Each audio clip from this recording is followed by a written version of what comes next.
Dobrodošel v dnevnem podkastu, kjer raziskuješ najpomembnejša vprašanja življenja skozi misli in nauk starih stoikov, kot so Seneca, Epiktet in drugi. Vsak dan ti prinaša novo lekcijo o življenju, prilagojeno za človeka v modernem času. Današnja stoična misel je od Diogen Laertii, Življenja slavnih filozofov. Heraklit je samoprevaro imenoval grozna bolezen, vid pa zavajajoč čut. Konec citata. Sledi kratka razširitev te misli za modernega človeka. Heraklitovo opozorilo je tako relevantno danes, kot je bilo v času antike.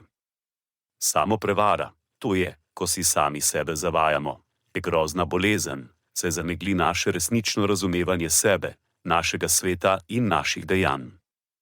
Pomislimo, kolikokrat smo si morda lagali, da smo zdravi, ko smo bili bolni, ali trdili, da smo srečni, ko smo bili v resnici nesrečni. Kolikokrat smo se odločili, da ne vidimo težav, ki so bile pred našimi očmi, ker smo jih želeli izogniti ali zanikati. To so oblike samoprevar, ki nas vodijo stran od resničnosti in resnice. Heraklitov drugi koncept, vid kot zavajajoč čut, je prav tako močan. Vse prevečkrat se zanašamo na to, kar vidimo, namesto na to, kar čutimo, razmišljamo ali vemo. Na primer, nekdo se lahko na zunaj zdi srečen, toda notranji boj lahko ostane neviden.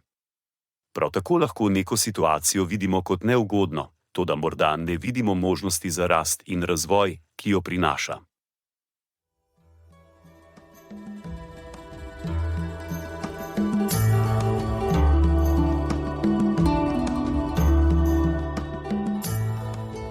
Kot pravi Seneca, nič ne osrečuje toliko kot ljubeča in zvesta prijateljstva.